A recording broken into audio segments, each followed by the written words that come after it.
নমস্কার, আমি সায়ন্তন। নিশাচরে আপনাদের স্বাগত। নিশাচরে আজকের উপস্থাপিত কাহিনী অনেক শ্রোতা বন্ধুদের কাছে অস্বস্তিকর এবং অবাঞ্ছিত প্রমাণিত হতে পারে। আজকের কাহিনীতে ব্যবহৃত সমস্ত চরিত্র সম্পূর্ণভাবে কাল্পনিক। গল্পের বিষয় এবং গল্পের প্রয়োজনে ব্যবহৃত কিছু ভাষা সকল বয়সের শ্রোতাদের জন্য উপযুক্ত নয়। তাই সকল শ্রোতা বন্ধুদের কাছে অনুরোধ করা হচ্ছে নিজস্ব বিবেচনার মাধ্যমে গল্পটি শোনার সিদ্ধান্ত নেওয়ার জন্য। ধন্যবাদ। সবকিছুর ব্যাখ্যা হয় না, সবকিছুর ব্যাখ্যা জানতে চাওয়াটাও যেন একটা বোকামি। যত বেশি জানা যায় তত বেশি অজানা থেকে যায়, তত বেশি অধরা থেকে যায়। সব ক্ষেত্রে সবকিছু চোখের ভুল হয় না। কিছু ক্ষেত্রে কিছু জিনিস থাকে ব্যাখ্যাবিহীন। শুনছেন আমার লেখা কাহিনী ভুবনপুরের বিভীষিকা।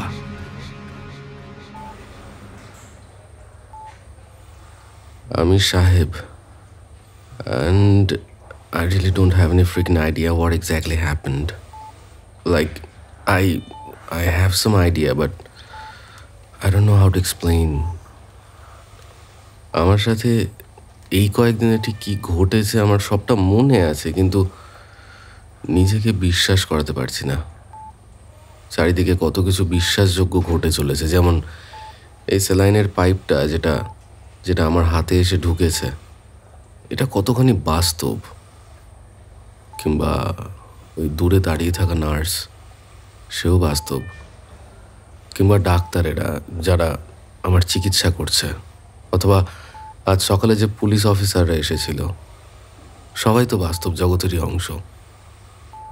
ওরা আমায় কেউ বিশ্বাস করছে না। না না না না না না না, বিশ্বাস করার কথাও না।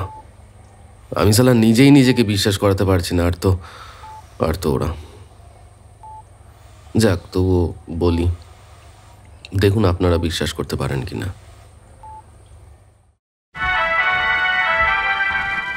নমস্কার, আমার নাম সায়ন্তন আর আপনারা শুনছেন নিশাচর। আজকে যে গল্পটি শোনাবো সেটি আসলে একটি সাইকিয়েডেলিক হরর। সাইকিয়েডেলিক হরর জিনিসটা কি সেটা নিয়ে এখন আলোচনা করতে গেলে কিন্তু অনেকটা সময়। অনিরুদ্ধর হিসেব অনুসারে কলকাতা থেকে ভুবনপুরের রাস্তা 100 কি 110 কিলোমিটার হবে। প্রায় বেশিরভাগটাই চলে এসেছি আমরা, মানে আমি আর অনিরুদ্ধ। তবে বৃষ্টি যা শুরু হয়েছে তাতে গাড়ির গতি বাড়ালে দুর্ঘটনার সম্ভাবনা প্রখর। অর্থাৎ পৌঁছতে পৌঁছতে বেশ দেরি হয়ে যাবে। তার উপর প্রায় 15 মিনিট হয়ে গেল রাস্তার মাঝে গাড়ি দাঁড়িয়ে।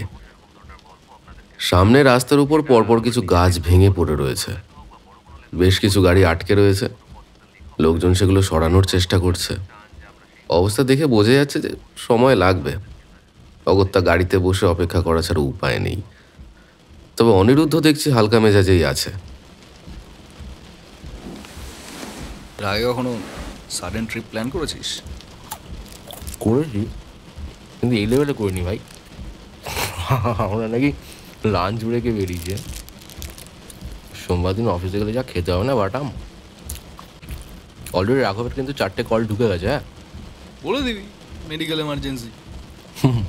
ভাই এটা স্কুল না, হ্যাঁ, এই দিনলিপি লিখে দিলেই হয়ে যাবে। আরে ভাই, অত চাপ নিস না। এই কোম্পানিতে তুই নতুন, আমি তো না। এতগুলো দিন কাটালাম, ম্যানেজ হয়ে যাবে। হয়ে গেলেই ভালো। সবই অনিরুদ্ধ বাবার আশীর্বাদ। বাক সালা। কী যেন বললি জায়গাটার নাম? মানে যেদিকে যাচ্ছি আর কি আমরা। ভুবনপুর। ভুবনপুর, ভুবনপুর শুনিনি আগে কখনো। যাই হোক, কেমন মাসি হয় বললি তোর? মাসি বলতে আমাদের বাড়িতে কাজ করতো আর কি। বলতে পারিস ওনার হাতেই মানুষ। তালের বড়া, পিঠে, পায়েস এসবের স্বাদ ওনার কাছেই পেয়েছি। আসলে মা বাবা দুজনেই তো অফিসে থাকতো, ওই বুড়ি মানুষ করেছে কোলে পিঠে করে। তো ওনাকে পরে ছাড়িয়ে দিয়েছিলি কেন কাছ থেকে? আমি তখন ক্লাস 7-এ পড়ি। মাসির একটা চামড়ার রোগ ধরা পড়ে। কোনো ডাক্তার সেটা সারাতে পারেনি। এদিকে আমরা বুঝতে পারছিলাম না রোগটা আদৌ ছোঁয়াছে কিনা। তারপর বাবা আর কি এই আজকে বহুদিন পর দেখা হবে, তাই তো? পাক্কা 18 বছর। বাড়ি চিনে যেতে পারবি তো? অনিরুদ্ধ কোনোদিনও ভুবনপুরে আসেনি। অবশ্য দক্ষিণ কলকাতার ব্যস্ত জীবন ছেড়ে ওর মা বাবার পক্ষে ওই বাড়ির কাজের লোকের দেশের বাড়ি দেখানোর মতো সময়টা হয়নি।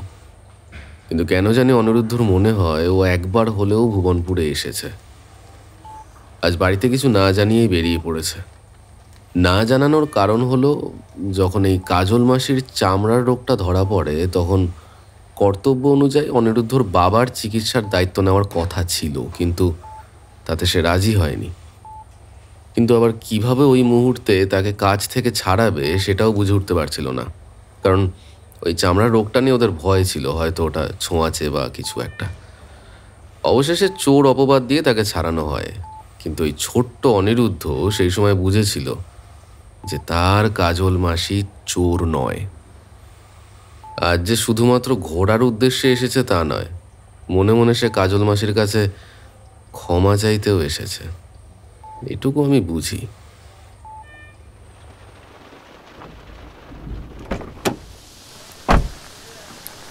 গাড়িটা সাইড করে রেখে একটা ছাতা নিয়ে নেমে পড়লাম। এই রাস্তাটা পাকা রাস্তা, দুধারে খানিক জল জমেছে। রাস্তার পাশে একটা ধাবা রয়েছে, সেদিকে এগিয়ে গেলাম, ওই যদি কিছু খাবারের ব্যবস্থা হয় আর কি। তা ধাবায় কথা বলে যখন গাড়ির দিকে ফিরছি তখন দূর থেকে দেখলাম অনিরুদ্ধ একা বসে আছে, একটু উদাস আর কি। কে জানে, ওর মাথায় আবার মনে হয় ওই ছোটবেলার স্মৃতি ঘুরছে। ও বলে যে কাজল মাসি খানিক রাগীও ছিল, কিন্তু ভিতর থেকে একেবারে মাটির মানুষ। ওকে স্নান করানো থেকে খাওয়ানো অথবা বিকেলে ঘুরতে নিয়ে যাওয়া সবই সে করত। আর তার সাথে সেই সুর যেটা গেয়ে কাজল মাসি তাকে ঘুম পাড়াতো। কিরে, ঘুমিয়ে পড়লি নাকি? চল কিছু খেয়ে নি। যা শুনলাম তাতে গাছ ছড়াতে সময় লাগবে। এখানে লাঞ্চটা করে নেই, চ। দেখলাম পরিষ্কার আছে ধাবাটা।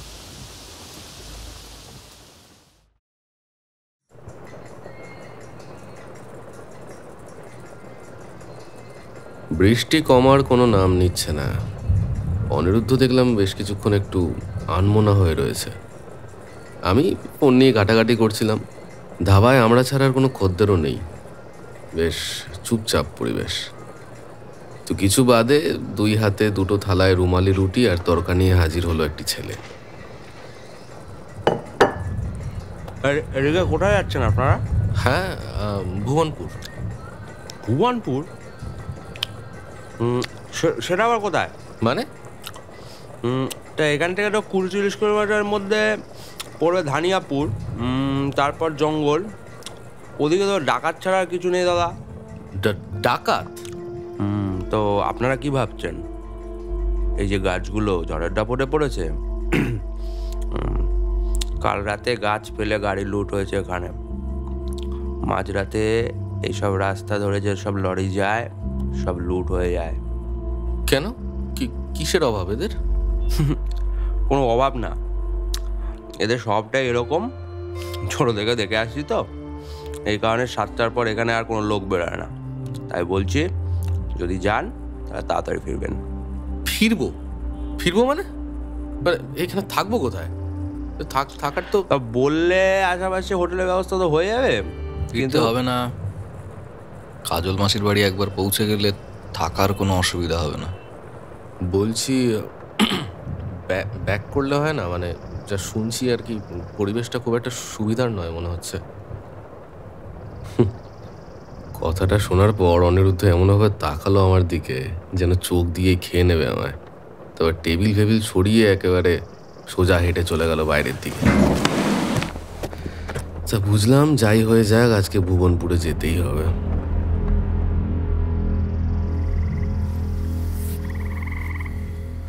হ্যালো, হ্যাঁ হ্যালো, শুনতে পাচ্ছ?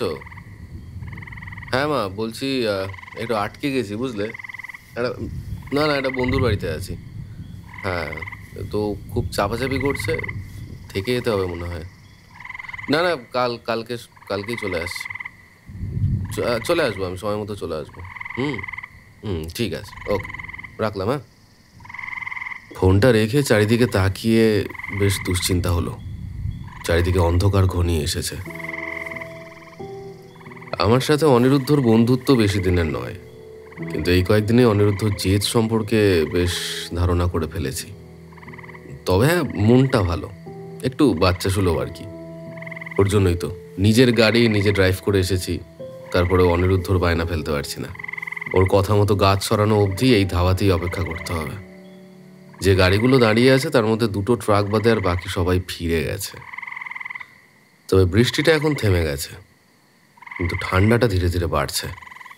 কিছু লরি ড্রাইভার ওদিকটায় বসে ওই মদ ফদ খাচ্ছে আর কি। তাদের এই পরিবেশটা খুব চেনা, বারবার এই পথে যাতায়াত করে তো এই ধাবার লোকেদের সাথে ওদের একটা পরিবারের মতো সম্পর্ক হয়ে গেছে। অনিরুদ্ধ এদিকে আপন মনে দূরে দাঁড়িয়ে সিগারেট খেয়ে চলেছে। তার মনে এখন নস্টালজিয়া বাসা বেঁধেছে, সে আর এই জগতে নেই। আমি পড়েছি মহা ফাঁপড়ে। এই পরিবেশ আমার একদম চেনা নয়। গ্রাম তাও ঠিক আছে, কিন্তু এটা প্রায় জঙ্গল। ধাবার সামনে খোলা জায়গাটা যেখানে রাস্তাটা গিয়ে মিলেছে আর কি, সেখানে একটা ছোট্ট ল্যাম্পপোস্ট জ্বলছে। সে ল্যাম্পপোস্টের হালকা আলোয় জঙ্গলটা অত ভালো বোঝা যাচ্ছে না ঠিকই, কিন্তু ওই আধো আলো আধো অন্ধকারে যে গাছগুলো আবছা দেখা যাচ্ছে ওগুলোকে দেখে বড় দৈত্যর মতো লাগছে।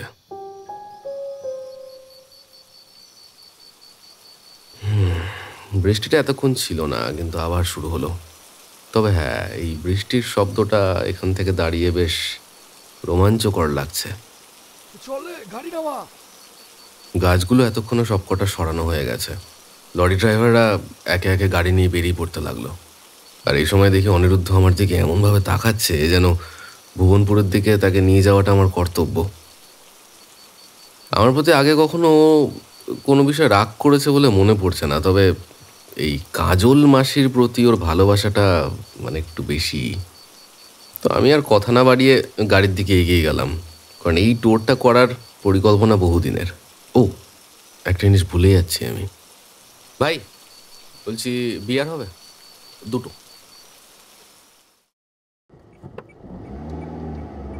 ফাঁকা রাস্তা দিয়ে গাড়ি ছুটছে হাওয়ার বেগে। এতক্ষণ আমাদের সামনে থাকা লরি দুটো অন্ধকারে মিলিয়ে গেছে। ভুবনপুর বাম দিকের রাস্তায় হওয়ার কথা, এমনটাই শুনেছিলাম ধাবায়। বাম দিকে গাড়ি ঘুরিয়ে কিছুটা যেতেই পড়লাম আরেক বিপদে। কিছু দূরেই দাঁড়িয়ে রয়েছে একটা পুলিশের জিপ। মোট 4 জন পুলিশ, 2 জন দূরে দাঁড়িয়ে রয়েছে আর 2 জন সামনে। একজন জিপের সামনে আর একজন রাস্তার মাঝখানে দাঁড়িয়ে হাত দেখাচ্ছে। তো আমি এক হাত দিয়ে কোনো মতে গাড়ির কাগজগুলো ঠিক আছে কিনা সেগুলো দেখে নিলাম। তারপর পুলিশের আদেশ মেনে ওদের জিপের পিছনে গিয়ে গাড়িটা দাঁড় করালাম।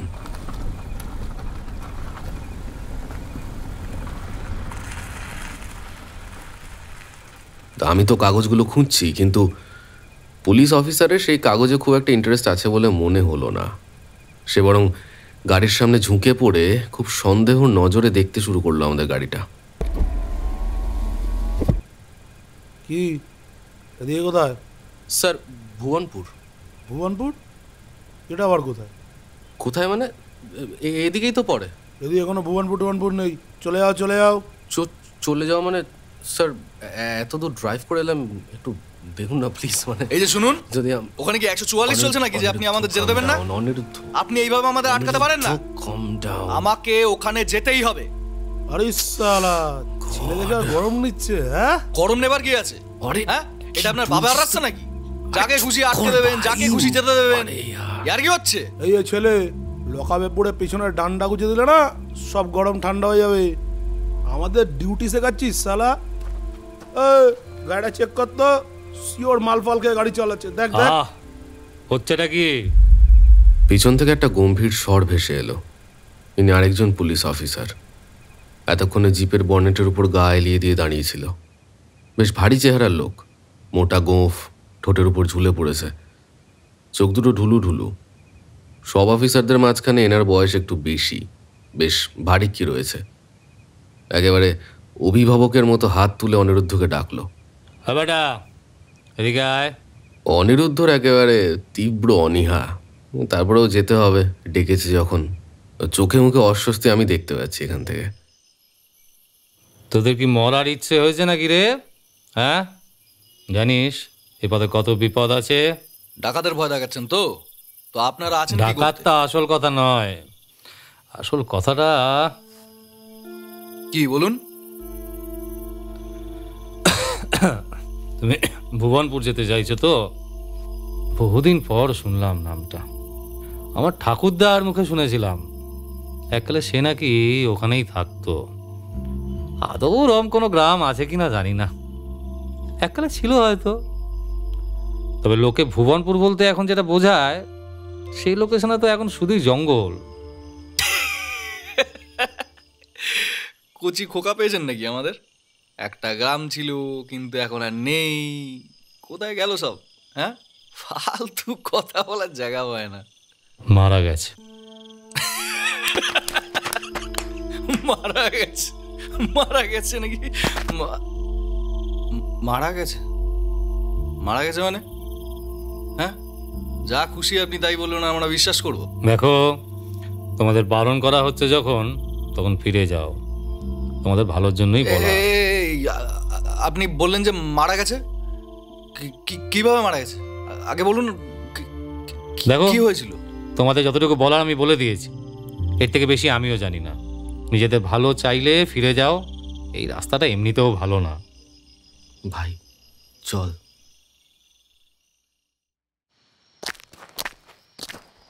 সর। কি হলো?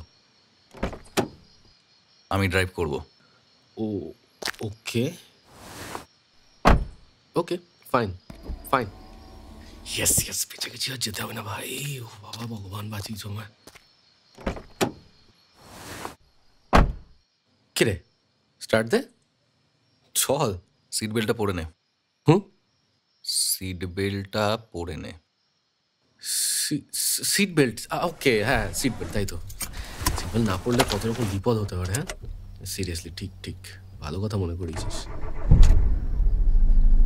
আসলে কি বলতো ব্যাপারটা, আরে আরে স্লো কর ভাই, কি করছিস? আরে ভাই, অ্যাক্সিডেন্ট হয়ে যাবে, আস্তে আস্তে ভাই। বলতে না বলতেই অনিরুদ্ধ গাড়িটা তীব্র বেগে সামনে পুলিশের জিপের দিকে ছোটাতে লাগলো। রাস্তায় দাঁড়িয়ে থাকা অফিসাররা প্রাণ বাঁচাতে এপাশে ওপাশে লাফিয়ে পড়লো।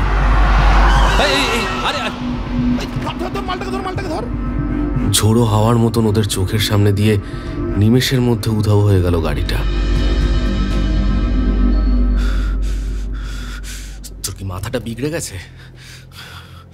হ্যাঁ, 5 মিনিট হয়ে গেল, অনিরুদ্ধ এখনো কোনো উত্তর দেয়নি, শুধু চুপচাপ গাড়ি চালিয়ে যাচ্ছে। আমি বুঝতে পারছি সে দৃঢ় প্রতিজ্ঞ, কাজল মাসির কাছে তাকে যেতেই হবে। তুই কিন্তু আবার বাড়াবাড়ি করছিস। ভালোবাসা বুঝলাম, কিন্তু তার জন্য মানে এতটা রিস্ক নেওয়াটা না। এবারে উত্তর করলো না, ও শুধু গাড়ি চালাচ্ছে। রাস্তার দুপাশে ঘন জঙ্গল, ঘুটঘুটে অন্ধকার চাদরের মতো বিছিয়ে আছে চারিদিকে। আমি গাড়ির এসিটা বন্ধ করে জানলার কাঁচটা নামালাম। হাওয়া ঢুকছে, হালকা গুড়ি গুড়ি বৃষ্টির ছাট, বেশ ভালো লাগছে। আসলে এতটা টেনশনে একটু বেশি গরম লাগতে শুরু করেছিল।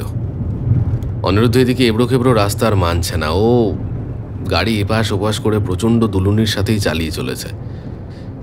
আমাকে বারণ করেছি, অনেকবার বারণ করেছি, কিন্তু শুনছে না। বেশ কিছুক্ষণ গাড়ি চালানোর পর হঠাৎ দূরে কিছু আলো চোখে পড়ল, মানে দূরে একটা গ্রাম রয়েছে। ভুবনপুর। কি সুন্দর। কিরে, তোর আবার কি হলো? সারারা বলছিল না ডাকাত নাকি সব দৈত্য ধরবে। এই তো দেখ, পৌঁছে গেছি। ওটা ভুবনপুর না। মানে? ওই অফিসারটা তো বললো যে ভুবনপুর বলে কোনো গ্রাম এক্সিস্ট করে না, আর উনি তো লোকাল, ও কি ভুল বলবে নাকি? আরে ভাই, তুই মালটার কথা এখনো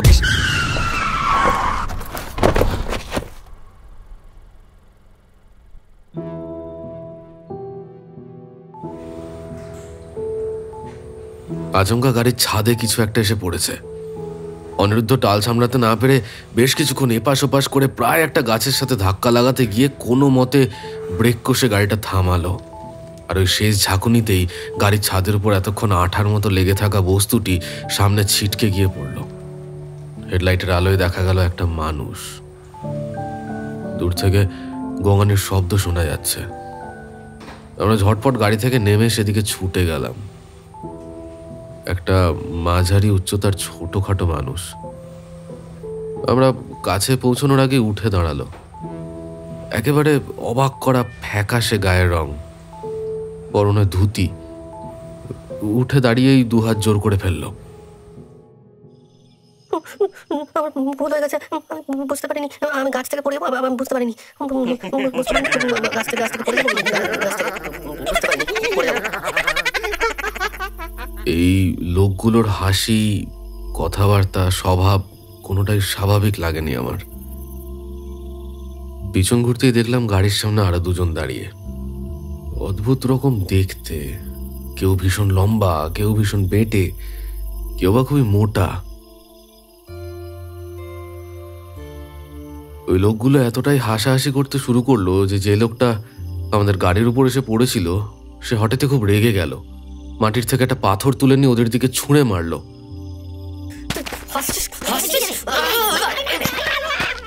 সাথে সাথে ওরা ভয়ে সকলে একসাথে জড়ো হয়ে কাচুমাচু দিয়ে মাটিতে বসে গেল। কিছুক্ষণের জন্য সবাই চুপ। জঙ্গলের নিস্তব্ধতা আবার ফিরে এলো। তোমরা কারা? এই প্রশ্নের কোনো উত্তর করলো না ওরা। কিন্তু আমি দেখলাম যে ওই লোকগুলোর মুখের নিচের চোয়াল আর উপরের চোয়াল একসাথে এমনভাবে মিলিয়ে রাখতে পারে যাতে মুখগুলো ভীষণই ছোট দেখায়, যা কিনা একটা হাতের তালুতেও এঁটে যেতে পারে। আমার একটু বেগতিক ঠেকল। এরা স্বাভাবিক নয়, মাথারও ঠিক নেই। প্রত্যেকের অন্তত 40-এর উপর বয়স হবে, কিন্তু এই আচরণ কোনো 40 ঊর্ধ্ব পরিণত মস্তিষ্কের নয়। তোমরা ভুবনপুর চেনো? কি হলো কি, চেনো কিনা সেটা জানতে চাইছি তো। গাড়ি করে নিয়ে গেলে তোমরা চিনতে পারবে? আরে ভাই, করছিসটা কি? Come on, they are just like kids. ফাটছে কেন তোরা? তো বলে ফাটছে।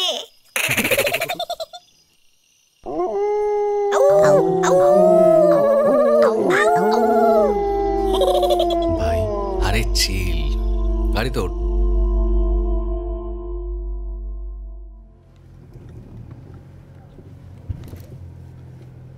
গাড়ি ছুটছে সামনের দিকে।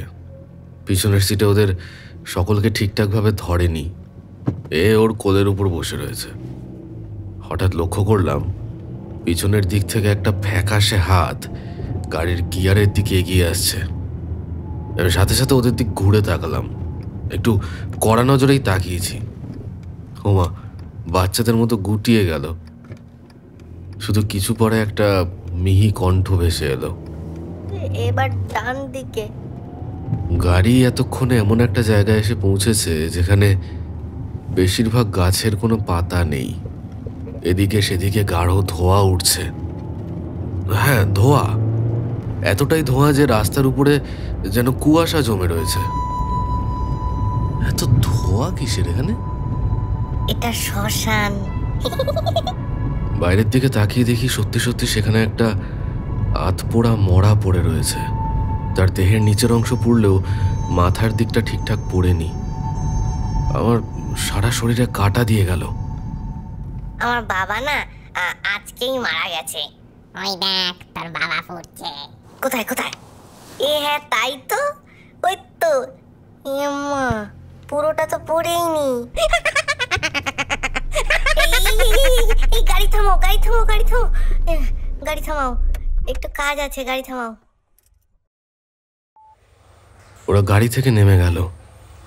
এদিকে দেখছি অনিরুদ্ধ একেবারে শান্ত হয়ে বসে রয়েছে, কিন্তু আমার চোখ রয়েছে শুধু ওই লোকগুলোর দিকে।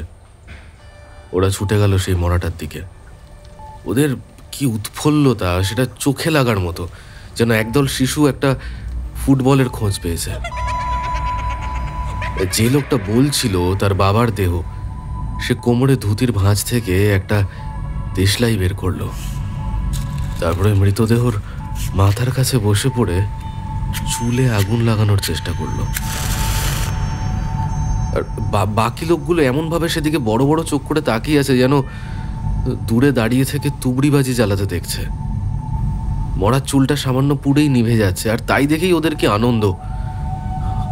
আমার হাতের তালু ঠান্ডা হয়ে এলো।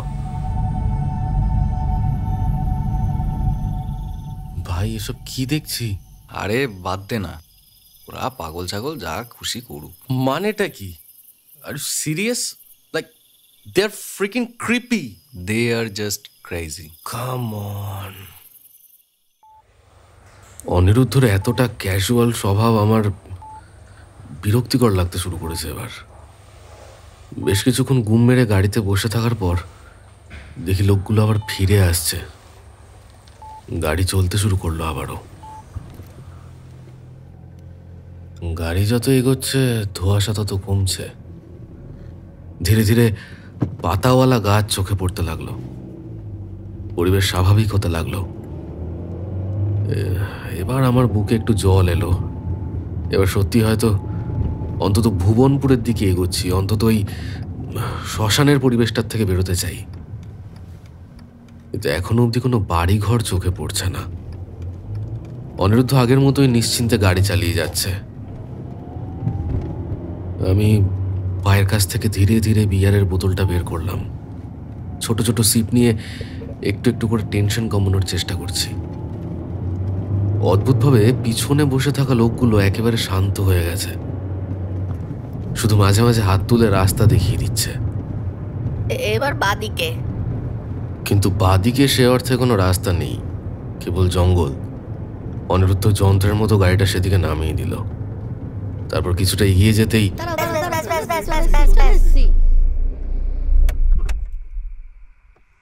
এবার আমার সাথে অনিরুদ্ধরও যে একটু অবাক লেগেছে সেটা মনে হলো, কারণ এখনো অবধি চোখে কোনো বাড়ি ঘর পড়ছে না। শুনশান প্রকাণ্ড একটা জঙ্গলের মাঝে আমরা দাঁড়িয়ে আছি। গাড়ি স্টার্টটা বন্ধ হতেই নিস্তব্ধতা আরো জাঁকিয়ে বসলো।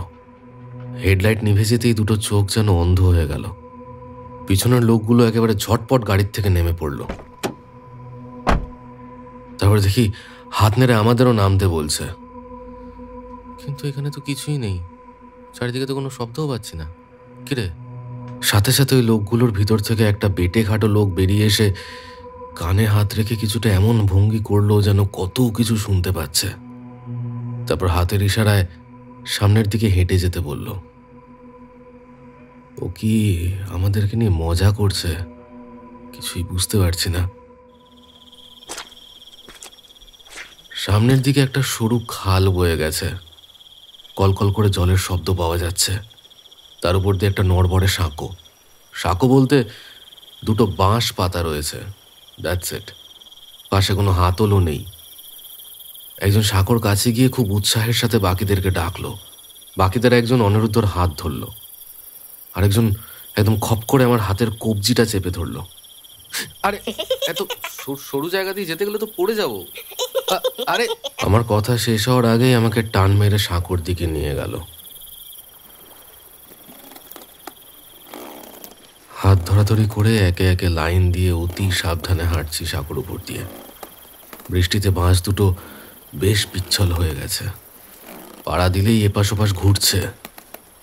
আমি দেখলাম মাটি বেশ অনেকখানি ঢালবে নিচের দিকে নেমে গেছে। তারপরে গিয়ে সেই খাল, চাঁদের আলোয় ঝিকমিক করছে জলের স্রোত।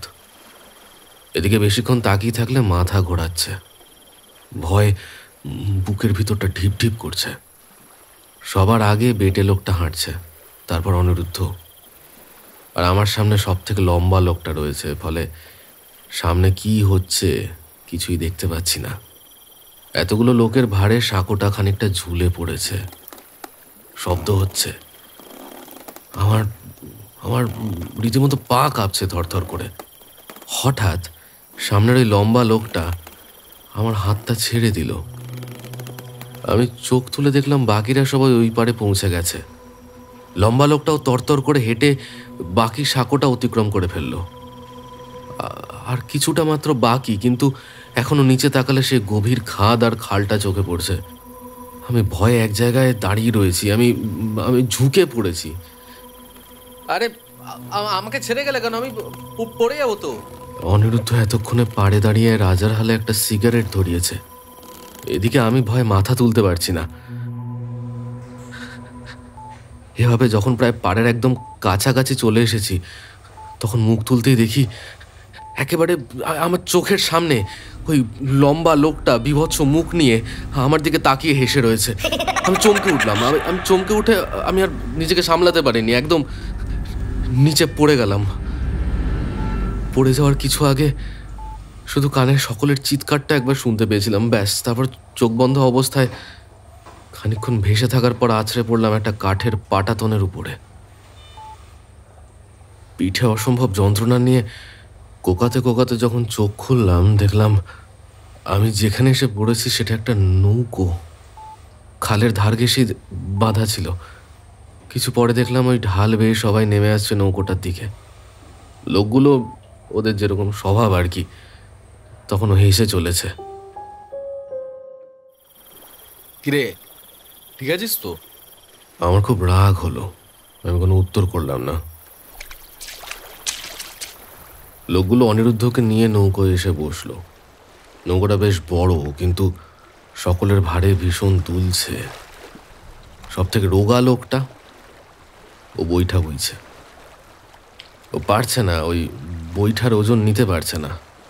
তারপরে ও কোনো মতে নৌকা নিয়ে বয়ে চলেছে। এই খাল ধরে আর কিছুটা গেলেই আমরা পৌঁছে যাব। অনিরুদ্ধ, তোর প্রবলেমটা কি? কখন বললাম আমার প্রবলেম? কত ভালো লাগছে বলতো এই রাতের বেলায় নৌকা ভেসে বেড়াতে। কলকাতায় এমন সুযোগ পাবি? কোনো লজিক নেই কথাটার। এই জানিস, একবার আমরা কাজল মাসিকে নিয়ে আমাদের দেশের বাড়ি ঘুরতে গেছিলাম। আরে দেশের বাড়ি বলতে ওই তোকে একবার বলেছিলাম না নিয়ে যাবো, তখন আমি অনেকটাই ছোট। আমি আর কাজল মাসি যেবার একসাথে নৌকায় চড়েছিলাম। আমি আর কোলে চুপ করে বসেছিলাম, আর সে আমার মাথায় হাত বুলিয়ে দিচ্ছিল। আসলে তখনও সাঁতারটা জানতাম না তো, মাসি আমাকে এসব ফালতু স্মৃতিচারণার কোনো ভ্যালু নেই আমার কাছে এই আচ্ছা, মুহূর্তে।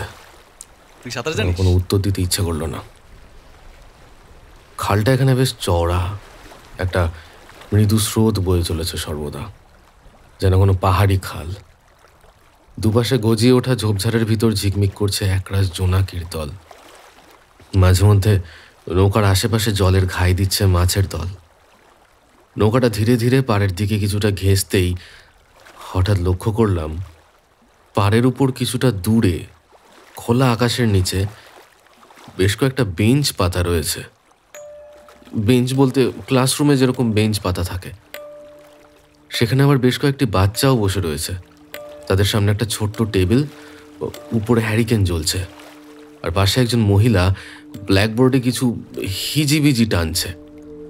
প্রথমত এত রাতে খোলা আকাশের নিচে একটা স্কুল থাকা মানে অদ্ভুত ব্যাপার। তারপর বাচ্চাগুলো যেন মানুষ নয়, অত নিথর হয়ে তারা কেন বসে রয়েছে আমি বুঝতে পারছি না। একদম যেন যেন প্রাণ নেই। আর যে শিক্ষিকা, যে টিচার, সেও যেন একটা যন্ত্র, যেন কোনো দুর্গাপুজোর প্যান্ডেলে যেরকম থিম হয় সেরকম টাইপের, যেন একটা ক্লাসরুমের থিম। আমার অস্বস্তি বাড়ছে ধীরে ধীরে। খালের জলে যেহেতু আমি এখন অবধি কোনো দুর্গন্ধ পাইনি, আর এত সামনের থেকে দেখে সবসময় পরিষ্কারই মনে হচ্ছে, তো ভাবলাম একটু চোখে মুখে জল দিয়ে নেওয়া উচিত। একটু ঝুঁকে পড়ে খালের জলে মুখটা ধুতে যাব, হঠাৎ দেখি কি লাশ! হ্যাঁ, একটা লাশ ভাসছে নদীতে।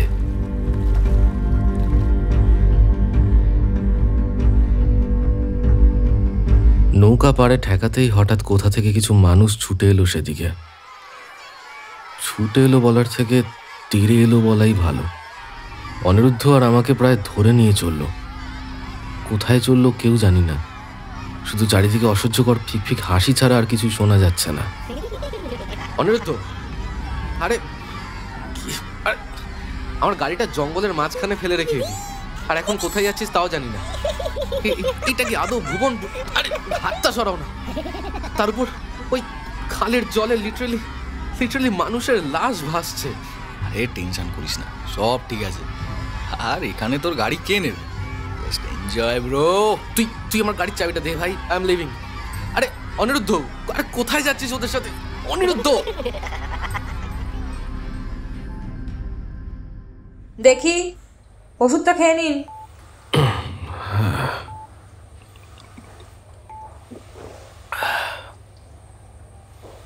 এটা যেন এক অন্য পৃথিবী। চারিদিকে শুধু অন্ধকার, কোনো বিদ্যুৎ আসেনি এখানে। মানুষগুলো বড় বড় খ্যাপা, দূরে কিছু ঝুপড়ি চোখে পড়ছে। আরও যেটা চোখে পড়ছে সেটা অন্ধকারে ভীষণ ঝাপসা হলেও চোখ এড়াচ্ছে না। বহু দূরে জঙ্গলের ওপারে পাহাড়ের মতো দাঁড়িয়ে রয়েছে একটা কাঠামো, তার চূড়াটা এত দূর থেকেও দৃশ্যমান। এমন একটা বড় বড় স্থানে এত বড় স্থাপত্য কিসের ঠিক বুঝলাম না। ওদের একটা দল অনিরুদ্ধকে নিয়ে বেশ খানিকটা এগিয়ে গেছে, আর আমাকে নিয়ে যারা চলছে তারা কিছুটা পিছনে। আমি হঠাৎ ঝোপের ধারে লক্ষ্য করলাম হালকা চিৎকার ভেসে আসছে। যে চিৎকার করছে তার সম্ভবত মুখ বাঁধা রয়েছে। তারপর ভালো করে লক্ষ্য করে শিউরে উঠলাম। একজন মহিলার শুধু মাথাটুকু মাটির ভিতর কবর দেওয়ার চেষ্টা চলছে, আর বাকি শরীরটা বাইরে তাপাচ্ছে। হাত দুটো পিচমোড়া করে বাঁধা। আশেপাশে দাঁড়িয়ে থাকা লোকগুলো খিলখিলিয়ে হাসছে, যেন তার একটা সামান্য ইয়ার্কি মারছে। আমি আমি আমি অবাক হয়ে তাকিয়ে আছি দেখে পিছন থেকে একটা লোক এসে কানে কানে বলল, উনি চুরি করেছে, তাই এটাই শাস্তি। মানে আরে আরে উনি মারা যাবে তো? ঠিক। ওরা আমাদেরকে একটা গাছের তলায় বসালো। সামনে একগুচ্ছ ফুল রাখা, আমাদের গলায় মালা পরানো হয়েছে, কপালে কাদা মাখানো হয়েছে। আমি জানি না এটা ওদের কোনো রীতি হবে হয়তো। অনিরুদ্ধকে দেখে মনে হলো ও এবার একটু একটু করে ভয় পেতে শুরু করেছে। একটা ভীষণ মোটা লোক আমাদের দিকে একভাবে তাকিয়ে বসে আছে। একভাবে মানে একভাবে, একটু নড়ছে না। ওদের উদ্দেশ্য ঠিক বুঝতে পারছি না। ওরাই লোকটার সামনে আমাদেরকে বসিয়ে রেখে চলে গেল। অনিরুদ্ধ এদিক ওদিক তাকিয়ে লোকটাকে প্রশ্ন করলো, আচ্ছা আপনি কি জানেন ভুবনপুর এখান থেকে কতটা দূর? মানে এটাই কি ভুবনপুর? লোকটা কোনো জবাব না দিয়ে ওই একভাবেই তাকিয়ে রইল, যেন কোনো মৃতদেহ। আমি তোকে বলেছিলাম something is wrong with this place, কিন্তু তুই তো শুনবি না। অনিরুদ্ধর কাছে কোনো উত্তর নেই। সবাই চুপ করে বসে রইলাম। চারিদিকে ঝিঝি পোকার ডাক, আর দূরে একটা অদ্ভুত সুরের গান শোনা যাচ্ছে। কোনো উৎসবের আয়োজন হবে নিশ্চয়ই। মাথায় হাজার একটা চিন্তা ঘুরতে লাগলো। হঠাৎ সামনে বসে থাকা নিথর মানুষটা কিছু একটা দেখে ভীষণ ঘাবড়ে গেল। এই প্রথম তার চোখ বড় বড় হতে দেখা গেল। কোন এক অজানা ভয়ে তার শরীরে প্রাণ সঞ্চার করেছে। কোনো মতে উঠতে গিয়ে তার ভারী শরীর নিয়ে এসে উল্টে পড়ে গেল। তারপর উঠেই প্রাণপণ ছুট। কিন্তু কাকে দেখে সে এত ভয় পেল? আমি পিছন ঘুরে দেখলাম একজন মহিলা দাঁড়িয়ে, মুখে বয়সের ছাপ, চুল এলোমেলো, আর হাতে একটা বড় দাও। কাজল মাসি, এখান থেকে আগে তাড়াতাড়ি চল। আমরা তিনজন একসাথে ছুটছি গাছের পিছন দিকটার থেকে জঙ্গলের দিকে। জঙ্গল গভীর থেকে গভীরতর হচ্ছে। কাজল মাসি আমাদের সবার আগে ওই ধারালো দাওটা দিয়ে ঝোপ সরাতে সরাতে ছুটছে, আর মাঝে মধ্যে পিছন ঘুরে দেখছে। আমার ভয় পা অবশ হয়ে আসছে। এতক্ষণ ওদের মাঝে বসে থেকেও অতটা ভয় লাগেনি যতটা এখন ওদের থেকে পালাতে গিয়ে লাগছে। কিছু পরে একটা খাড়াই থেকে কিছুটা নেমে গিয়ে একটা কুড়ে ঘরে এসে ঠেকলাম। এই ঘরটা যেন ওদের জগৎ থেকে একেবারে গোপন করে রাখা। জীর্ণ বেড়ার দরজা ঠেলে ভিতরে ঢুকতেই কাজল মাসি বলল, ব্যাস আর ভয় নেই। একরত্তি এই ঘরটুকু দারুণভাবে সাজানো। বেড়ার দেওয়াল আর মাথার উপর খড়ের ছাউনি। কাজল মাসি এতক্ষণ দৌড়ে বেশ ক্লান্ত। সে এক জায়গায় একটু শরীরটা এলিয়ে বসতেই অনিরুদ্ধ একটা শিশুর মতো তার কোলের উপর মাথা রেখে শুয়ে পড়ল। তারা দুজন এমনভাবে নিজেদের মধ্যে মগ্ন হয়ে পড়ল যেন আমার অস্তিত্ব একেবারে ভোলার উপক্রম। যদিও একটা প্রশ্ন খালি আমার ভিতরে খচখচ করছিল সারাক্ষণ। মাসি, বলছিলাম আমার গাড়িটা খালের ওপারে রাখা আছে, ওটা ও কোনো কিছু প্রবলেম হবে না, এখানে আর কেউ নেয়ার নেই। আচ্ছা, তা না তুই আসলে দাঁড়িয়ে কেন বাবা, বস হ্যাঁ, না। ঠিক আছে। আমি অনিরুদ্ধর পাশে গিয়ে চুপ করে বসলাম। এত কিছুর মাঝে অনিরুদ্ধ তখনও চুপ করে মাসির কোলে মুখ বুজে শুয়েছিল। হঠাৎ মুখ বের করে বলে উঠল, ওই গানটা করো না, কোনটা বাবা? ওই যে যেটা করে আমাকে ঘুম পাড়াতে। এখন আর গলা ওঠে না। তাও একটু করো না, খুব শুনতে ইচ্ছা করছে। আচ্ছা বাবা, ঠিক আছে।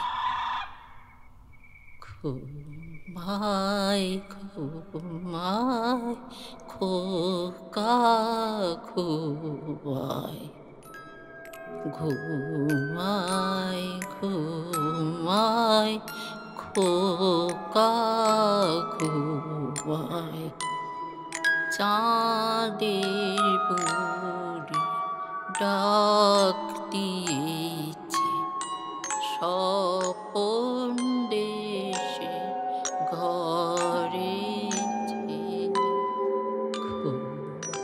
চারিদিকে নিস্তব্ধতার মাঝে গানটা ভীষণই মায়াময় লাগছে।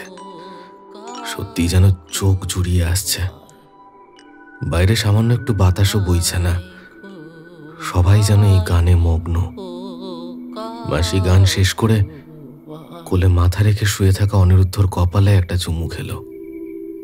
এই পরিবেশে সম্পূর্ণ চুপ থেকেও সারা রাত কাটিয়ে দেওয়া যায়, কিন্তু আমার মনে এতক্ষণে হাজারো প্রশ্ন জমা হয়েছে। তাই গান শেষ হতেই আমি প্রথম প্রশ্নটা করেই বসলাম।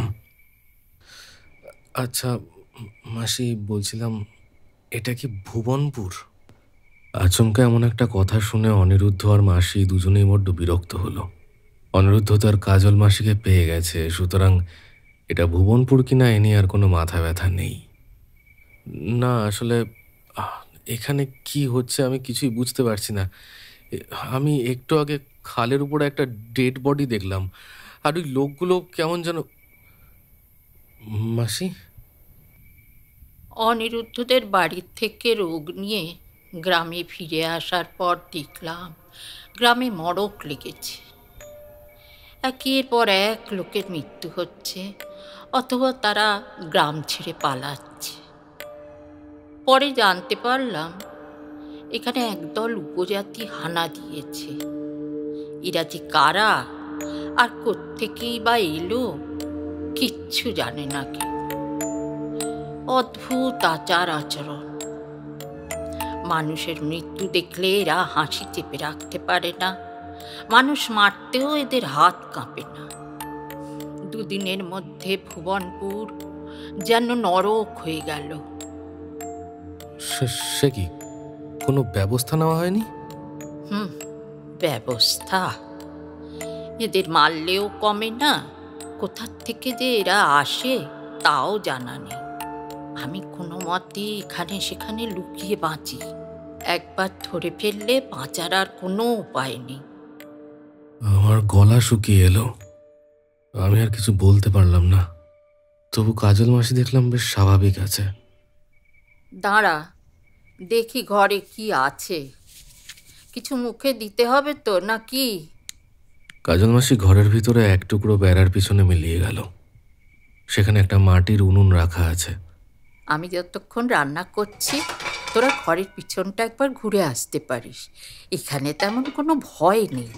ঘরের পিছনে গিয়ে কি হবে? পিছনে একটা মাঠ আছে, ওখানে গিয়ে একটু বস, মনটা ভালো লাগবে।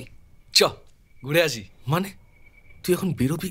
আরে ওই লোকগুলো আমাদের এদিকে আসতে দেখেছে। মাসি তো বললো ভয় নেই ওদিকে। কেন, তোর মাসির উপরে ভরসা নেই? অনিরুদ্ধ যেভাবে মাসির ব্যাপারে পজিটিভ, আমি আর কথা না বাড়িয়ে বেরিয়ে পড়লাম।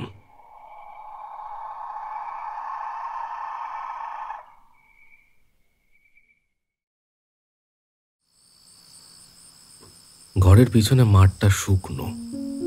এত বিশাল জঙ্গলের পরে এমন দিগন্ত বিস্তৃত মাঠ দেখে মনে হচ্ছে আমরা দুটো জগতের মিলনস্থলে দাঁড়িয়ে আছি।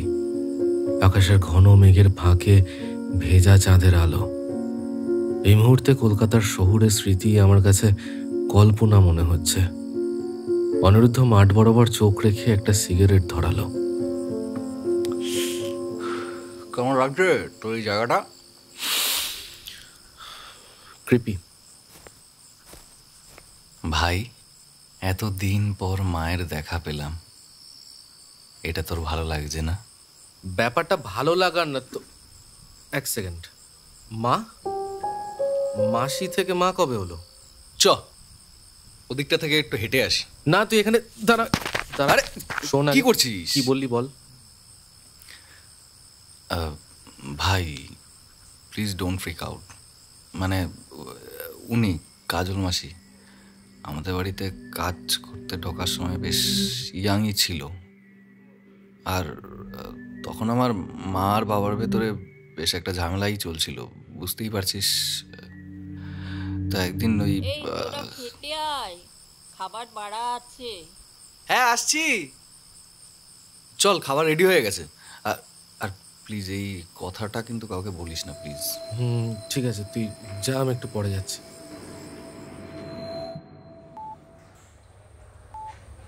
অনিরুদ্ধ ঘরে চলে যাওয়ার পরেও আমি বেশ কিছুক্ষণ বসে রইলাম ওখানে।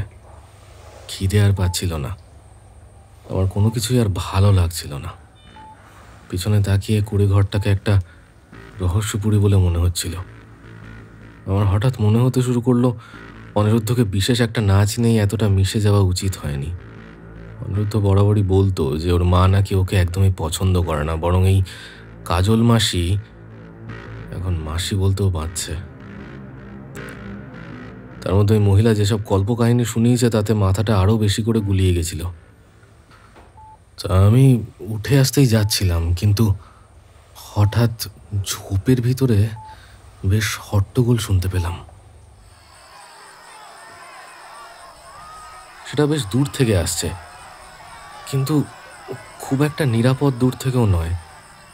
কিন্তু ওই কাজল মাসি যা বলেছিল তাতে এখানে আশেপাশে ওই উপজাতি থাকার কথা নয়। তবে কি কোনো স্বাভাবিক গ্রাম? আমার সন্দেহ হলো। আমি ঝোপ ঠেলে কিছুটা ভিতরে হেঁটে গেলাম। ঝোপঝাড়ার কতগুলো লম্বা লম্বা জংলা গাছ পেরোতেই দূরে চোখে পড়ল সেই হট্টগোলের দৃশ্য। না, কোনো স্বাভাবিক গ্রাম নয়, বরং ওই অদ্ভুত মানুষগুলোই ভিড় করে দাঁড়িয়ে মাটির দিকে তাকিয়ে হৈ হৈ করে চলেছে। কেউ কেউ আবার অট্টহাসিতে লুটোপুটি খাচ্ছে। কিন্তু কি দেখে তাদের এত উল্লাস? আমি ভালো করে লক্ষ্য করলাম একজন বৃদ্ধ, বয়স 80 হবে, মাটিতে পড়ে মরণ বেদনায় কাতরাচ্ছে। ওদের উল্লাসের শব্দে ওই বুড়োর গলার আওয়াজ পাওয়া যাচ্ছে না, কিন্তু সে মুখ হাঁ করে আপ্রাণ কিছু বলতে চাইছে, হাঁকপাক করছে। ওরা মুখের সামনে এক ঘটি জল এনেও সরিয়ে নিচ্ছে।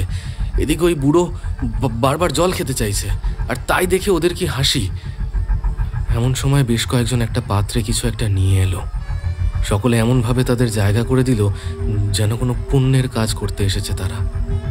তারপর একজন একটা থালার মতন জিনিস ওই পাত্রে ঢুকিয়ে যা বের করে আনলো তা দেখে আমি চমকে গেলাম। ওই থালায় লাল হয়ে রয়েছে একগুচ্ছ গরম কয়লার টুকরো। সকলে হাততালি দিয়ে নাচতে শুরু করলো।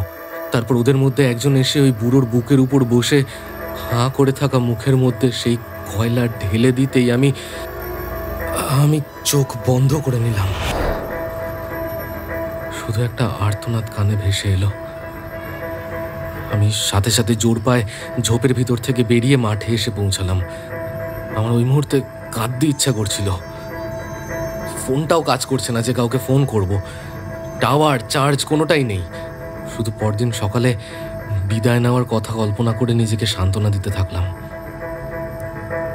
অবশেষে নিরুপায় হয়ে হেঁটে গেলাম আমি সেই কাজল মাসির ঘরের দিকে। কি বাবা, এত দেরি করলি যে? কোথায় ছিলিস? খাওয়া লাগবে না? না, আমার খিদে নেই।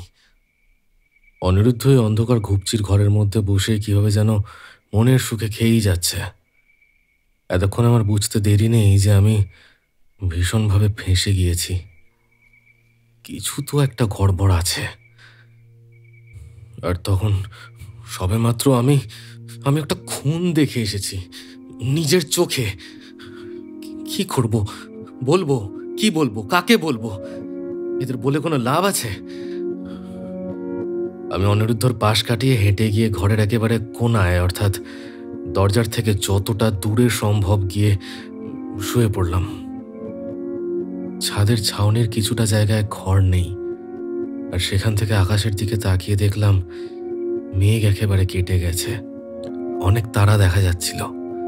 এখন শুধু ঘুমের প্রয়োজন। ক্লান্তিতে আমি আর পারছিলাম না। আমি এখন অবধি জানি না ওই রকম একটা ভয়ঙ্কর দৃশ্য দেখার পরেও আমি সেই দিনকে ঘুমিয়েছিলাম কিভাবে, কিন্তু কেন জানি চোখটা জুড়িয়ে এলো, আর কখন ঘুমিয়ে পড়লাম আমার নিজেরও খেয়াল নেই। যখন ঘুম ভাঙল তখন মাঝরাত। ওই ছাদের খড়হীন ফাঁকা জায়গাটা থেকে তখনও কালচে আকাশ দেখা যাচ্ছিল। আমি বুঝতে পারলাম না যে এতখানি ঘুমের পরেও কিভাবে রাত অবশিষ্ট থেকে যায়। এমনিতেই বাড়িতে বেশি ঘুম কাতুরে বলে বদনাম আছে। প্রয়োজনের বেশি ঘুমানোটা আমার অভ্যেস, কিন্তু ওই দিন কীভাবেও চোখ ভর্তি একরাশ ক্লান্তি নিয়েও আমার মাঝপথে ঘুম ফুরিয়ে গেল, এটা সত্যিই বুঝতে পারলাম না। কিন্তু তারপরে যে দৃশ্যটা দেখলাম সেটা আমি দেখলাম কিছু দূরে অনিরুদ্ধ নগ্ন হয়ে বসে আছে, আর তার সামনে একগুচ্ছ খড়। হ্যাঁ, খড়। সে খড় চিবিয়ে খাচ্ছে, আর তাকে একেবারেই মানুষ মনে হচ্ছে না, বরং কোনো যন্ত্র বললে ভালো হয়। যেন কোনো যন্ত্র বসে কোনো এক অদ্ভুত আদেশ পালন করে চলেছে। এদিকে ঘরের কোথাও কাজল মাসির দেখা নেই। আমি হুড়মুড়ে উঠে গিয়ে ওকে চেপে ধরলাম। ভাই ভাই, তোর কি হয়েছে ভাই? এই ছাইপাশ কেন চেপাচ্ছিস? তুই কেন করছিস এগুলো? তুই কেন খাচ্ছিস? আর এটা তুই কি পাগল হয়ে গেছিস? আমার মা খুব ভালো।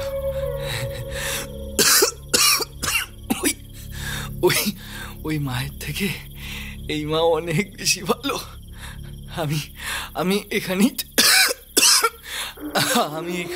অনিরুদ্ধ চোখ দুটো সম্মোহিত। এত স্থির মনি আমি কোনো মানুষের আগে কখনো দেখিনি। তোর জামা কাপড় কোথায়? মা নিয়ে গেছে ধোবে বলে। আমার এই মাই বেশি ভালো, খুব ভালো, খুব ভালো। আমি কোনো মতে ওর হাত থেকে খাবারের থালাটা সরিয়ে নিলাম। আমি জানি ওই মুহূর্তে আমার কাজল মাসিকে খুঁজে বের করতেই হবে। আমি ছুটে বেরিয়ে গেলাম ঘর থেকে। আমি ছুটে চলেছি সেই ঝোপের দিকে, যেখান থেকে এক বৃদ্ধ মানুষকে আমি গরম কয়লা খেয়ে মরে যেতে দেখেছি। কিন্তু ঝোপের ভিতরে ঢুকে দেখলাম এই চত্বরে আর কেউ নেই। সাহস করে ঝোপ থেকে বেরিয়ে চত্বরের মাঝখানে গিয়ে দাঁড়ালাম। সব দিক শুনশান। সকলে মিলে একসাথে কোথায় উধাও হয়ে গেছে কে জানে। কিন্তু তখনই আমার মাথায় একটা বুদ্ধি খেলে গেল। আমার মনে হলো এটাই মোক্ষম সময় এখান থেকে পালিয়ে যাওয়ার জন্য। আমি চটজলদি ফিরে গেলাম অনিরুদ্ধর কাছে। অনিরুদ্ধ এই মুহূর্তে পিঠ সোজা করে পাথরের মতো বসে রয়েছে। মুখ চোখ বদলে গেছে। আমি ওকে হাত ধরে তুলে আনতে গিয়ে বুঝতে পারলাম অনিরুদ্ধ কিছুতেই আমার সাথে আসতে রাজি নয়। ওকে জায়গার থেকে সামান্য একটুও সরানো যাচ্ছে না, আর মুখে শুধু একই কথা আউড়ে চলেছে। আমার মা ভীষণ অনিরুদ্ধ খুব ভালো। আরে এখন আমাদের এখান থেকে ভালো বেরিয়ে যাওয়া উচিত। খুব ভালো অনিরুদ্ধ, আরে কি করি এখন? আমার মা ভীষণ এই চল বলছি, তোর মায়ের কাছে যাবি? হ্যাঁ মায়ের কাছে? হ্যাঁ যাবি? মায়ের কাছে যাবো চল। মায়ের কাছে যাবো। দেরি করে লাভ নেই, মায়ের চল। কাছে যাবো। অনিরুদ্ধ তখন অন্ধের মতো আমায় ফলো করে চলেছে, আর আমি ছুটছি জঙ্গলের পথে। সমস্ত পথ যেন রূপ বদলেছে, সবই অচেনা লাগছে। অথচ এই পথ ধরেই আমরা কাজল মাসির সাথে এসেছিলাম। আমার খুব ভালো করে মনে আছে যে ওই জায়গাটার থেকে ওই খালটা বেশি দূরে নয়, আর একবার সেখানে পৌঁছতে পারলেই কোনো মতে নৌকা বেয়ে খালের ওপারে ব্যাস। কিন্তু আমরা যতটা যাচ্ছি ততই যেন কিছুই চিনতে পারছি না। বেশ কিছুক্ষণ জঙ্গলে এদিক সেদিক ছুটোছুটি করার পর আমি যখন মাথা তুললাম তখন দেখলাম সামনে একরাশ কুয়াশার আড়ালে দাঁড়িয়ে রয়েছে সেই অতিকায় স্থাপত্য। এখানে আসবার কালে নৌকা থেকে নেমেই যার চূড়াটা আমি বহু দূর থেকে লক্ষ্য করতে পেরেছিলাম। কিন্তু এই পথে আমি এলাম কিভাবে? কেউ যেন আমাকে সম্মোহিত করে এখানে নিয়ে এসেছে। ঘন কুয়াশার ভিতর কিছুটা এগিয়ে যেতেই ঝাপসা ধোঁয়ার মাঝে দেখলাম একদল লোক লাইন দিয়ে ওই স্থাপত্যের ভিতরে ঢুকছে, ঠিক যেভাবে পিঁপড়ে মিষ্টির হাড়ির ভিতরে ঢোকে সেইভাবে। আমি বুঝলাম ঠিক এই কারণেই গ্রাম ফাঁকা পড়ে আছে, সবাই এখানে এসে জুটেছে। কিছুটা এগিয়ে গিয়ে একটা গাছের আড়ালে দাঁড়াতেই সেখান থেকে স্থাপত্যের সদর দরজা আর দরজার ভিতর অবধি দেখতে পেলাম। আমি দুবার চোখ কচলে ভালোভাবে দেখলাম। ভিতরে রয়েছে গাছের গুড়ি দিয়ে অযত্নে তৈরি করা এক বৃহৎ সিংহাসন, আর তার উপরে এক রানীর ঢঙে বসে রয়েছে কাজল মাসি। আর তার সামনে লোকগুলো ভিড় করে এমনভাবে দাঁড়িয়ে রয়েছে যেন সে কোনো দেবী।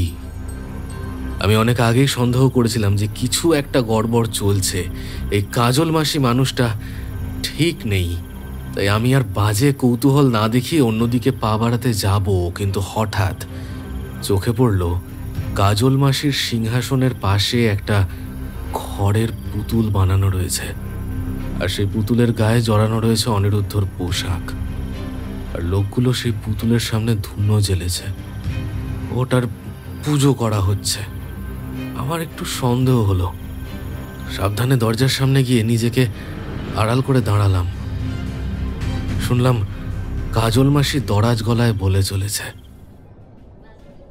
আমি কিন্তু আমার দেওয়া কথা রেখেছি। তোমাদের দ্বিতীয় দেবতার আবির্ভাব ঘটবে আমি বলেছিলাম। দেখো, সে আজ নিজে হেঁটে এসেছে আমাদের কাছে।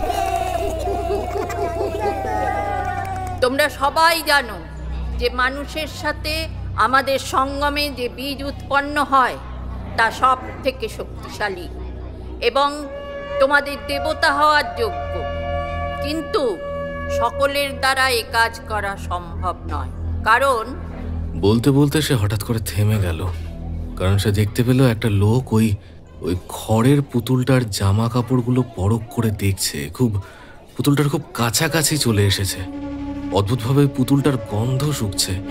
কাজল মাসি অর্থাৎ ওদের বর্তমান দেবী সাথে সাথে হাতে একটা মোটা গাছের গুড়ি তুলে নিয়ে লোকটার ন্যাড়া মাথায় সজোরে আঘাত করতেই সে মাটিতে আছড়ে পড়ল। তার মাথার থেকে গলগল করে রক্ত বেরোচ্ছে। সে মরে যাওয়ার উপক্রম, কিন্তু সে যেন একটা মশা মেরেছে। পাশেই কাঠের গুঁড়িটা ফেলে রেখে আবারও কথায় ফিরে গেল। মানুষের সাথে সঙ্গম করা সকলের দ্বারা সম্ভব নয়, কারণ তোমাদের সকলের আচরণ মানুষের মতো নয়। তারপর খড়ের পুতুলটার দিকে আঙুল তুলে বলল, এই ছেলের ভিতরে আমার রক্ত বইছে, তার সাথে মানুষের রক্ত বইছে। তাই এই ছেলে যেমন তোমাদের একজন, ঠিক তেমনি মানব সমাজেরও একজন। এর মাধ্যমেই পুনরায় ঘটবে মানব সঙ্গম। আর এই ছেলে তোমাদের উপহার দেবে আরও একটি দৈব বীজ। আমার এখন বয়স হয়েছে, আমার পক্ষে আর তোমাদের খেয়াল রাখা সম্ভব নয়। এই ছেলেকে তোমরা সাবধানে রেখো, নয়তো ঘোর বিপদ। আমি এবার মুক্তি নেব, আর আমার মুক্তির সাথে সাথে এই ছেলের মধ্যে আসবে পরিবর্তন, আর কালকের ভিতরে সে হয়ে উঠবে তোমাদের যোগ্য রক্ষাকর্তা। মুক্তির কথা বলতেই ওই বড় ঘরটায় সকলের ভিতর কেমন যেন এক হতাশা ছেয়ে গেল। আমি ভাবলাম মুক্তি মানে নিশ্চয়ই সে মৃত্যুর কথাই বোঝাতে চাইছে, কিন্তু এরা তো মৃত্যু দেখেও হাসে। তবে এবেলায় কি নিজেদের দেবীর মৃত্যু মেনে নিতে পারছে না, নাকি এদের প্রচণ্ড উশৃঙ্খল জীবনযাত্রা হওয়ার কারণে অস্তিত্ব বাঁচাতে কারোর নেতৃত্বের প্রয়োজন? আর এরা নিজেদেরকে মানুষ থেকে আলাদাই বা বলছে কেন? তবে কি এরা মানুষ নয়? এতক্ষণ একটা লোক সেই কাজল মাসির হাতে বড় একটা পাত্রে কিছু একটা তরল পদার্থ এনে দিল। কাজল মাসি সেটা হাতে তুলে নিয়ে আবারও দরাজ কণ্ঠে বলে উঠল, আমাদের নতুন দেবতার নামে আমার এই মুক্তি। কথাটা বলেই কাজল মাসি ওই তরল পদার্থটা গায়ে ঢেলে দিতেই চারিদিকে কেরোসিনের উটকো গন্ধ ছড়িয়ে পড়ল।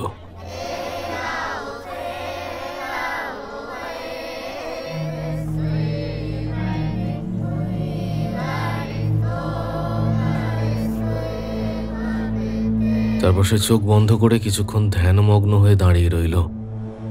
এই মুহূর্তে পুরো হলঘরটায় নিস্তব্ধতা বিরাজ করছে।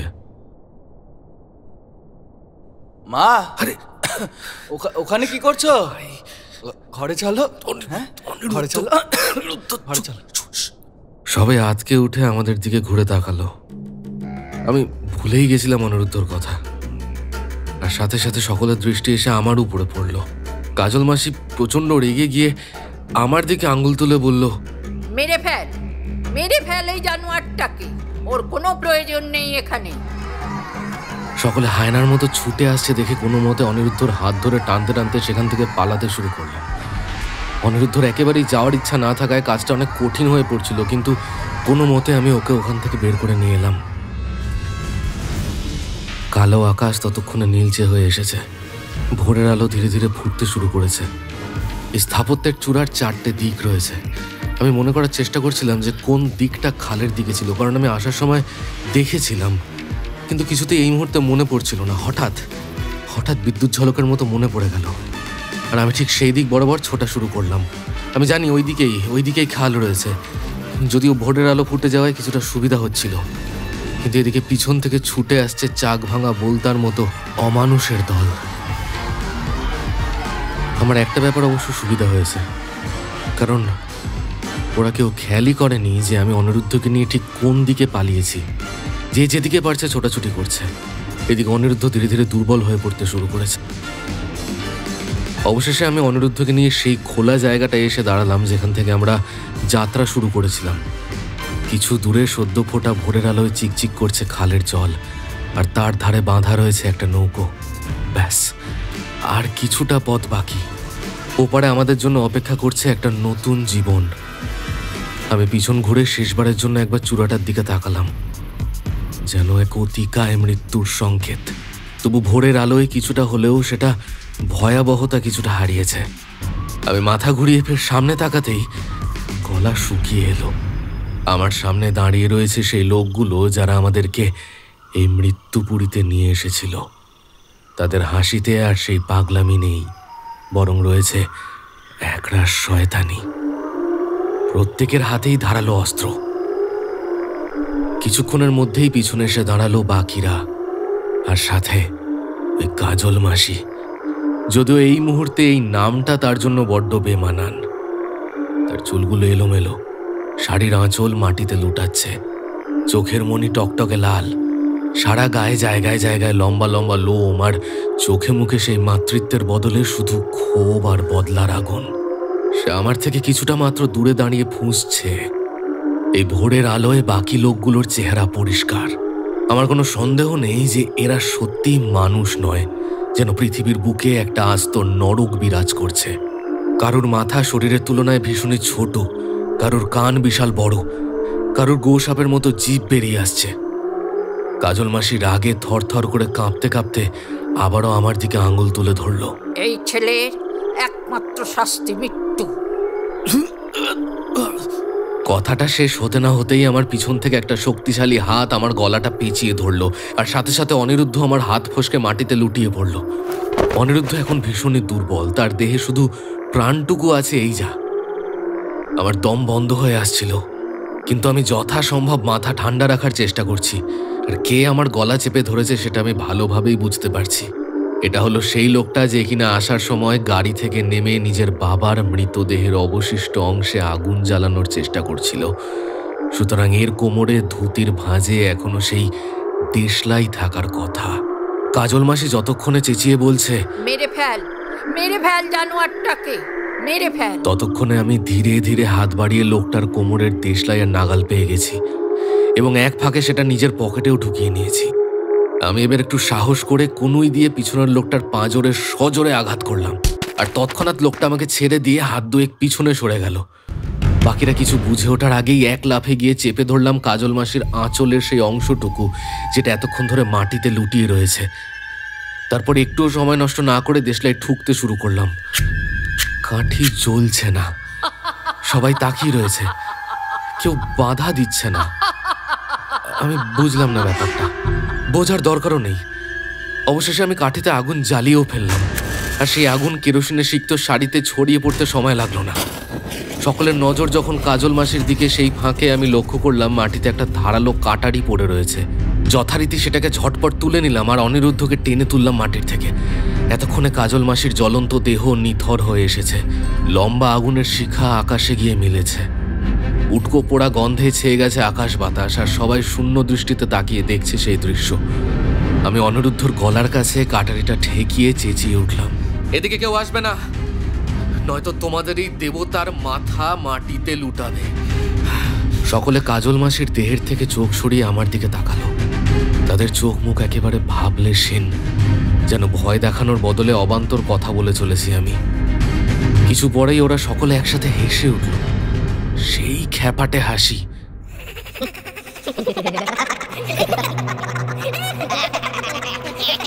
আমি কিছুই বুঝে উঠতে পারলাম না, শুধু লক্ষ্য করলাম আমার হাতের উপর এতক্ষণ এলিয়ে থাকা অনিরুদ্ধর নিথর দেহটা ধীরে ধীরে সবল হয়ে উঠছে। আর তখনই আমার কানে বাজতে শুরু করলো কাজল মাসির সেই বক্তৃতা, আমার মুক্তির সাথে সাথে এই ছেলের মধ্যে আসবে পরিবর্তন, আর কালকের ভিতরে সে হয়ে উঠবে তোমাদের যোগ্য রক্ষাকর্তা। আমি ধীরে ধীরে মাথা ঘুরিয়ে অনিরুদ্ধর দিকে তাকালাম। অনিরুদ্ধর চোখের বদলে সেখানে রয়েছে মসৃণ চামড়ার আস্তরণ, আর মুখ থেকে ভেসে আসছে এক পাশবিক গোঙানির শব্দ। আমি একটু সময় নষ্ট না করে অনিরুদ্ধর গলা চিরে ফেললাম ওই ধারালো অস্ত্র দিয়ে।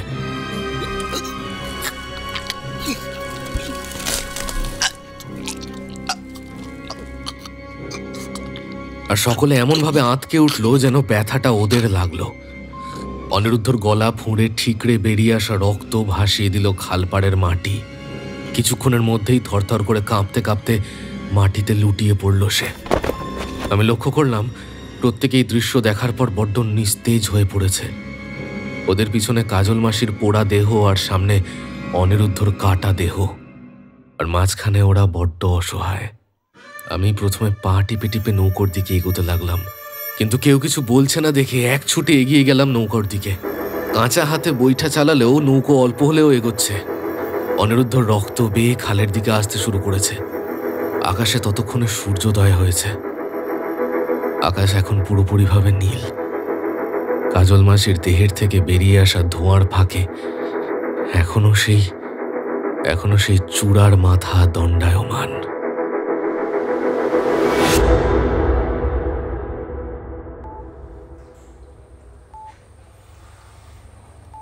পুলিশ আমার কথা বিশ্বাস করেনি, যদিও না করাটাই স্বাভাবিক।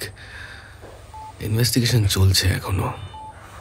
ওরা ভুবনপুর জায়গাটা খুঁজে পায়নি, আর তার সাথে অনিরুদ্ধর বডিটাও মিসিং।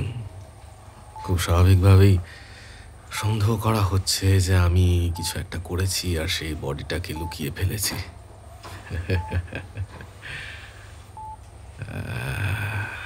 সত্যি কিছু কিছু জিনিসের ব্যাখ্যা করাটা ভীষণ কঠিন। যাক, আপনারা এখন আসুন, আমার ঘুমের সময় হয়ে গেছে। ঘুমায় ঘুমায় খোকা ঘুমায়।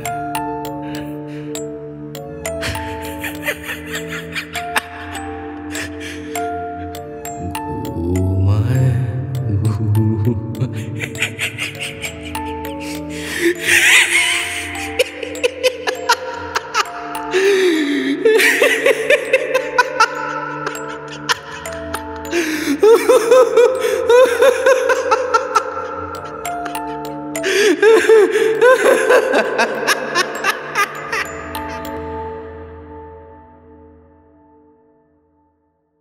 শুনছিলেন ভুবনপুরের বিভীষিকা।